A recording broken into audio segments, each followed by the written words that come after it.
Rome is the great anti-civilization, or you can call it just the evil empire. So what do we know about Rome? Well, like most great empires, they emerge initially at the borderlands of another cultural empire, okay? So these are the Etruscans.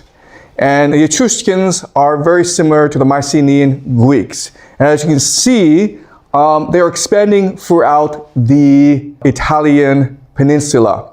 Now, the thing about empires is that eventually the people become lazy, arrogant, and stupid. And so what they do is they get people to fight for them. So the Romans are here. And as you can see, this is the borderlands, and the entire area is surrounded by great warriors. This is a poor region, and so they're always fighting for resources. So the Romans get recruited as mercenaries. And over time, what will happen is that they will start to emerge as the great power in the Italian peninsula. And at this point in history, this is really important, they're surrounded by lots of different people that are like them, and they're warlike. So they triumph because they become the most warlike of everyone, okay?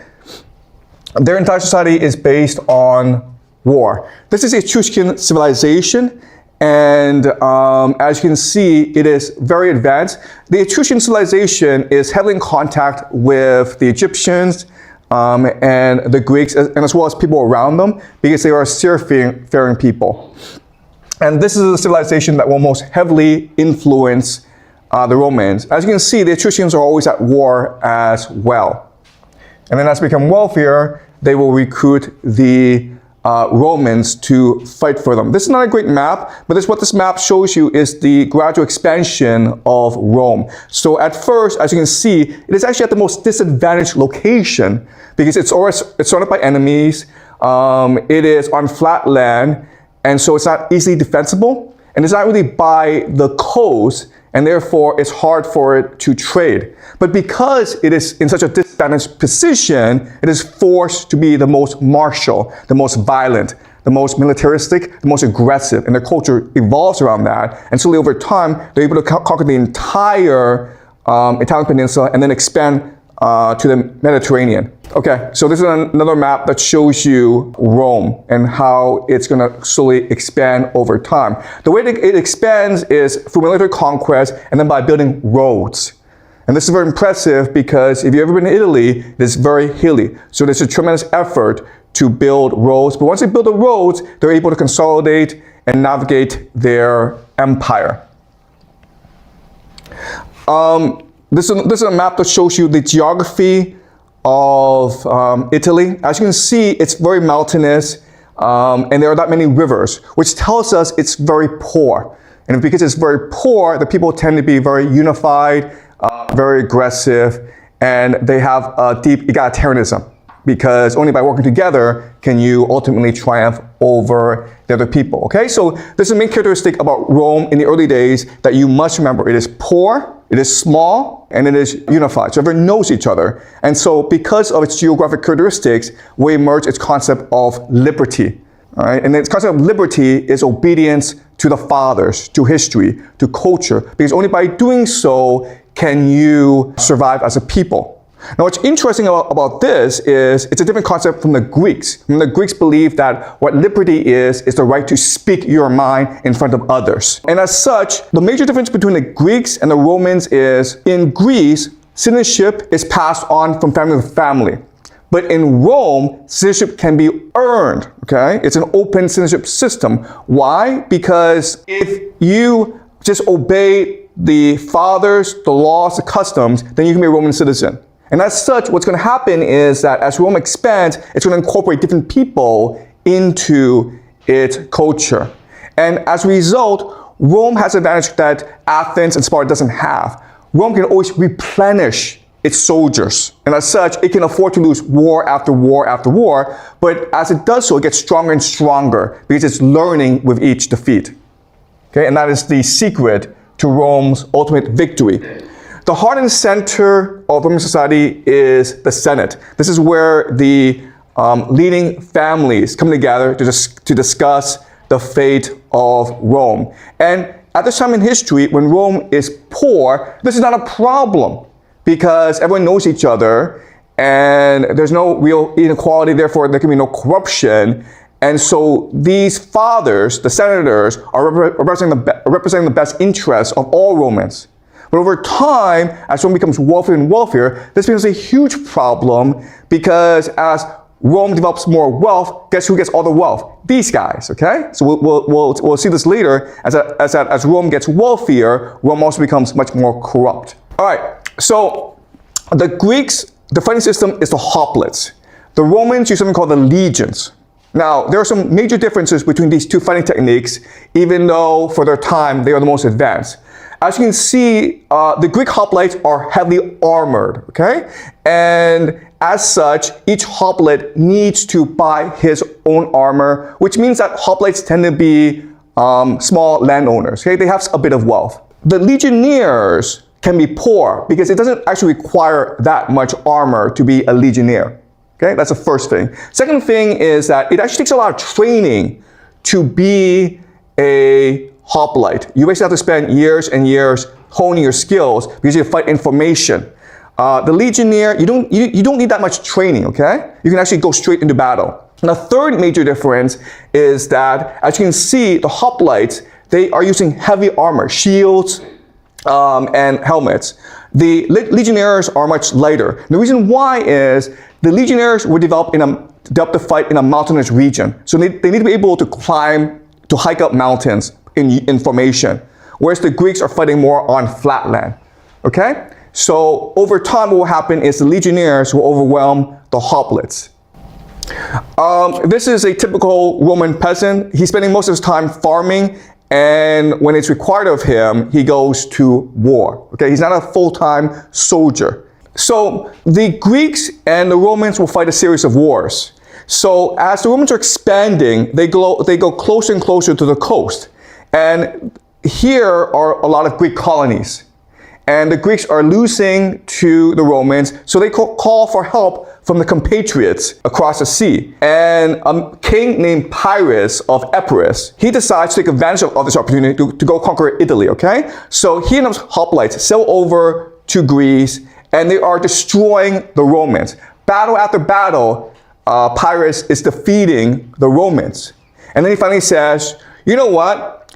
If I win one more battle, I'm going to have no more soldiers, okay? And that shows you the difference between Greek fighting versus Roman fighting. Greek fighting uses specialized forces that can wither over time, whereas the Romans can just keep on replenishing their forces, okay? So the Romans don't actually win that many battles, but they win most of their wars. Now, as the Romans are expanding, they eventually reach the Mediterranean. And so now they start developing a navy in order to trade with other nations like Egypt and Greece. This comes in conflict with the Carthaginians. And at this time, the main power in the Mediterranean are the Carthaginians.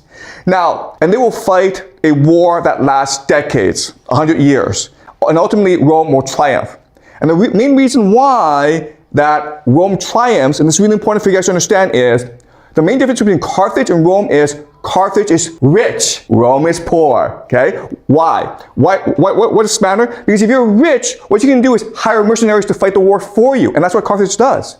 But Rome is poor, therefore they must use their own citizens to fight the war, okay? And so over time, the citizens become much tougher, much more unified. Whereas the Carthaginians, they become more corrupt, they become much more decadent.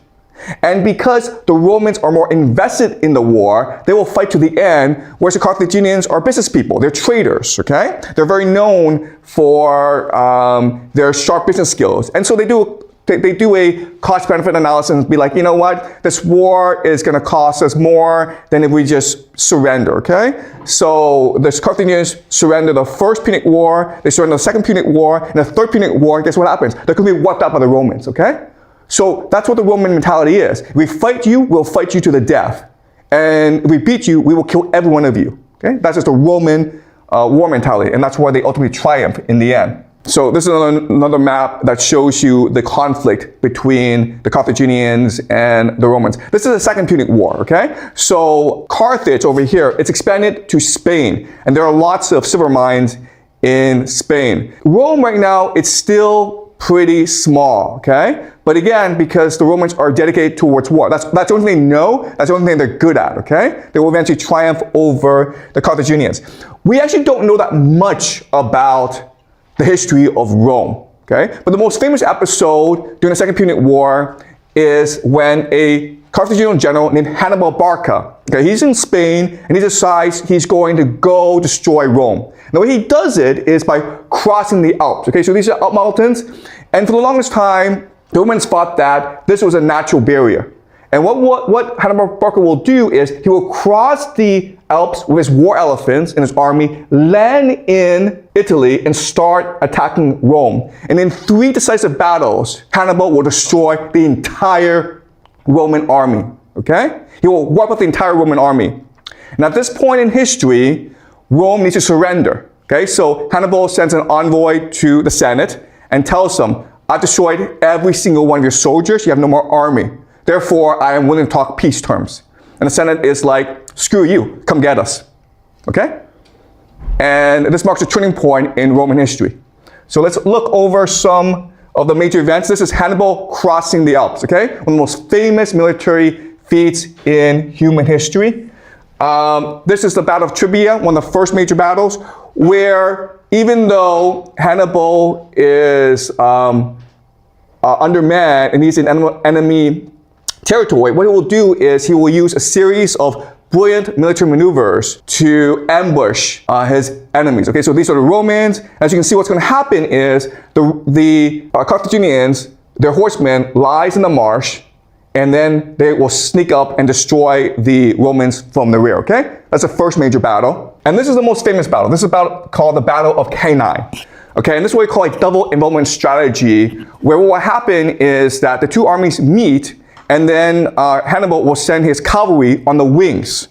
And then they will envelop the Roman army, and then they will slaughter everyone, okay? So Romans lose between 50,000 to 100,000 men. Their entire army is wiped out because of this battle, okay? So this is the first phase. Second phase is when the cavalry starts to flank the Romans. And in the third phase, the soldiers come in from behind and trap the Romans and kill everyone, okay?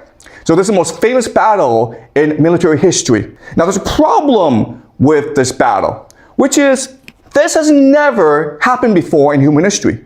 Remember before we discussed the idea that in China, one of the most common military strategies is behind the river strategy, okay? So you force your men to go to a river, and now the enemy is approaching them, and they have no choice but to fight to the end, because otherwise they'll drown, okay?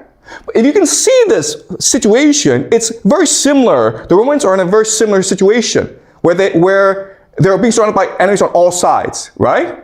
So at this time, what should happen, theoretically, is they become energized. And the entire Roman army goes and fights the Carthaginians and defeats the Carthaginians. Okay, we have examples of that. We don't have an example of, in fact, an entire army in ancient times being surrounded and being slaughtered by the enemy. This is a very strange battle.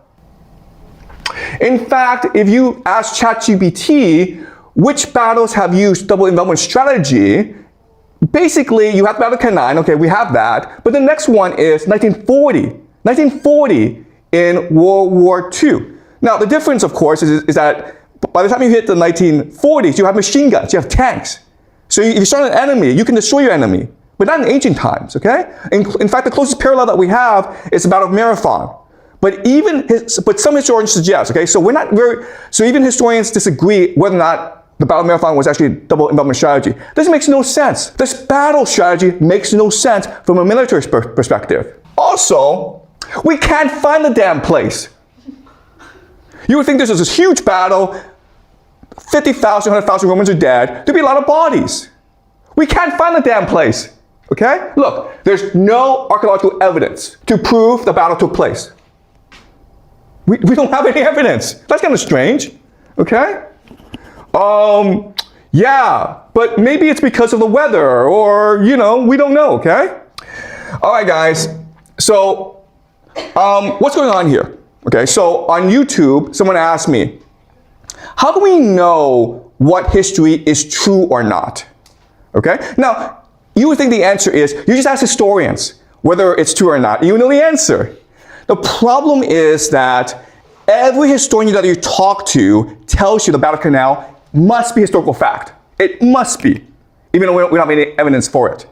So given that, how can we understand or figure out if it's true or not? Well, in this class, what I teach you is a new historical framework to understand history, okay? So this is predictive history, and we ask ourselves, does the Battle of Cannae fit into a larger historical pattern, okay?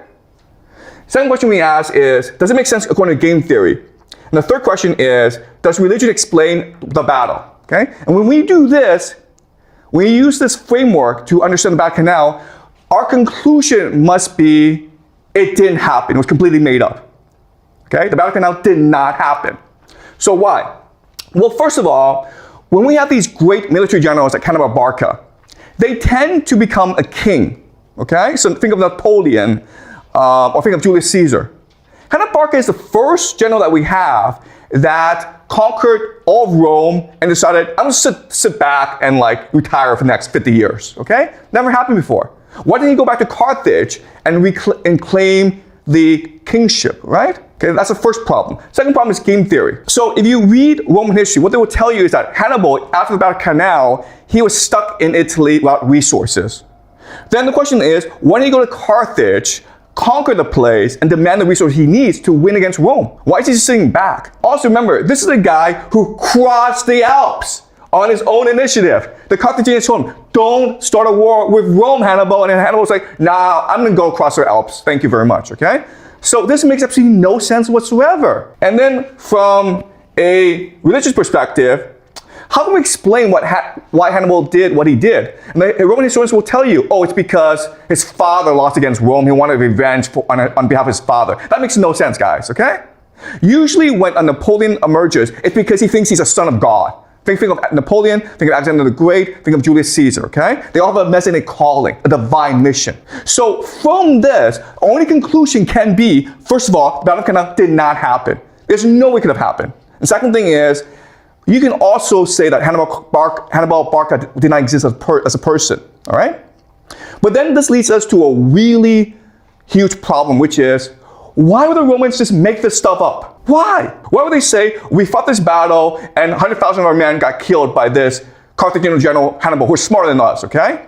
Well, the reason why is this, Carthage, okay? That Carthage is at this time in history, about 200 BCE, the most beautiful, the most prosperous, the most cultured city in the world. And what did Romans do?